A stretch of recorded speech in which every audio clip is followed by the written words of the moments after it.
নমস্কার বন্ধুরা, পপু কিচেনে আপনাদের স্বাগত। আশা করি আপনারা সবাই ভালো আছেন। আবারও আমি চলে এলাম একটা রান্না নিয়ে। বাজারে কাঁচা টমেটো তো উঠেই গেছে, তো আজকে আমি বানাবো কাঁচা টমেটো দিয়ে চিংড়ি মাছের ঝাল। তার জন্য আমি এখানে একটা কড়াই বসিয়ে নিয়েছি। এবার কড়াইতে দিয়ে দিচ্ছি আমি অল্প একটু সর্ষের তেল। আর এখানে আমি চিংড়ি মাছ নুন হলুদ মাখিয়ে নিয়েছি, হালকা করে ভেজে নেব। তেলটা গরম হয়ে গেছে, আমি মাছগুলো দিয়ে দিই।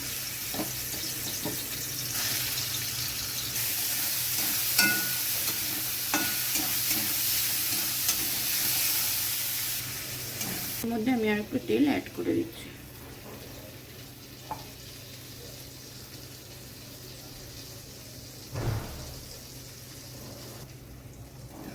এই তেলে আমি অল্প একটু তেল অ্যাড করে দিয়েছি।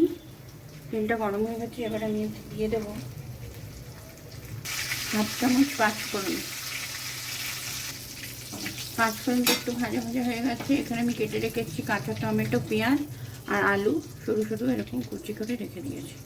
এবার আমি সবজিগুলো এতে দিয়ে দিলাম।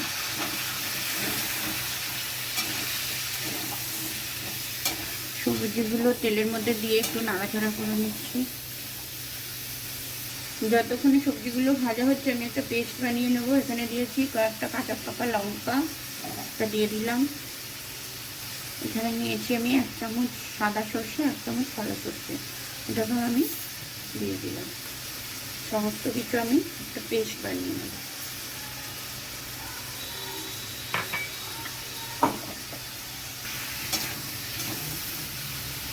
দিয়ে দিচ্ছি পরিমাণ মতো লবণ।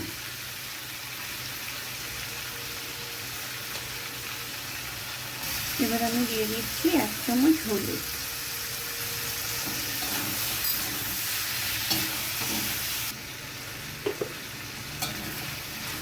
সবজিগুলো বেশ ভাজা ভাজা হয়ে গেছে। এবার আমি দিয়ে দিচ্ছি পেস্ট করে রাখা সর্ষে আর কাঁচা লঙ্কাটা।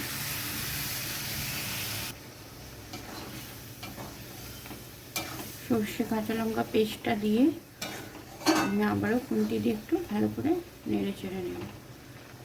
এবারে এতে মশলার বাটিতেই অল্প জল দিয়ে আমি মশলা দেওয়া জল দিয়ে দিচ্ছি, এই 1 কাপ মতো। এবার আমি ঢেকে দিচ্ছি। 1.5-2 মিনিটের জন্য ঢেকে দিলাম। 1.5-2 মিনিট মতো হয়ে গেছে। আমি ঢাকনাটা খুলে দেখে নিচ্ছি সবজিটা সেদ্ধ হয়ে গেছে।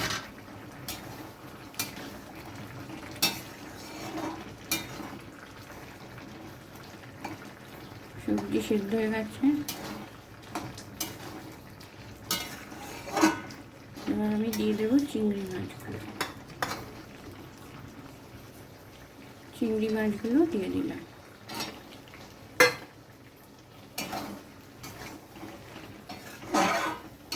চিংড়ি মাছগুলো দিয়ে আমি সবজির সঙ্গে ভালোভাবে মিশিয়ে নিচ্ছি।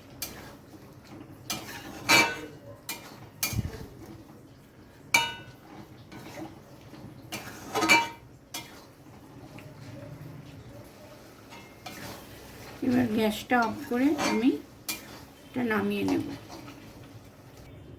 তো বন্ধুরা, গরম গরম ভাতের সঙ্গে পরিবেশনের জন্য রেডি কাঁচা টমেটো দিয়ে চিংড়ির ঝাল।